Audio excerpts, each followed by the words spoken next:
She may be one of the most assertive and stylish ministers in President Cyril Ramaphosa's cabinet, but Communications Minister Stella Ndabeni also carries the badge as the first minister to be suspended in South Africa's post-apartheid history. Ndabeni landed in trouble when she not only decided to visit her friend, former Deputy Minister of Higher Education Mduduzi Manana, during the lockdown, but she also posed for pictures. Ramaphosa bowed to public pressure and suspended her for 2 months without pay for breaking the lockdown regulations. She apologized for her actions. Fellow South Africans, I would like to convey an apology to President Cyril Ramaphosa, the National Command Center, the South African society at large, for breaching lockdown rules put in place to cap the spread of COVID-19. I met with the President yesterday after a photo was circulated on social media showing myself at the home of Mr. Mduduzi Manana during the lockdown and social distancing period. I regret the incident and I'm deeply sorry for my actions. I hope the President and you South Africans will find it in your hearts to forgive me. The President has put me on special leave. I undertake to abide by the conditions of the leave. I wish to use this opportunity to reiterate the President's call for all of us to observe the lockdown rules. They are a necessary intervention to cap the spread of a virus that has devastated many nations. I thank you.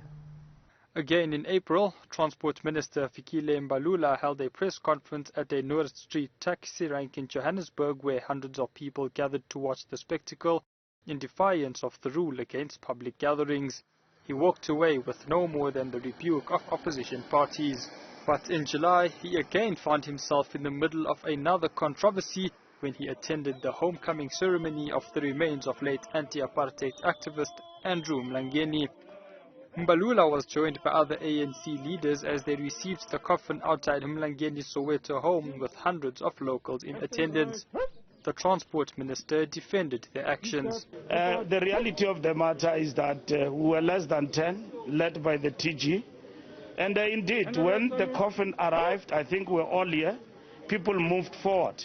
And when the priest and the leadership of the ANC were handing over the coffin to the family came forward, and the people erupted, came forward, and the marshals tried to push them back. But it was held up for about 10 minutes, and the coffin was released into the house, and everything came to normal. But nonetheless, the ANC wouldn't gather people and then seek to address them in the environment of coronavirus. I think the anxiety, the spontaneity of the people is a reflection of the kind of person who are bidding farewell. Members of Parliament have also struggled with the management of the virtual world that they suddenly found themselves working in. DA MP Tsepo Mhlongo was accused last month of being inside a liquor store while Parliament was in session. This after Mhlongo's cell phone camera accidentally came on as he walked inside a store with what appeared like alcohol showing on a trolley next to him. He denied visiting the top liquor stores, with parties including the ANC, ACDP and EFF calling on Parliament to take action against him. The recent transgression of the lockdown regulations was this month when ANC leaders, led by Secretary-General Ace Magashule, used a SANDF jet to travel to Zimbabwe to meet ZANU-PF, that country's governing party.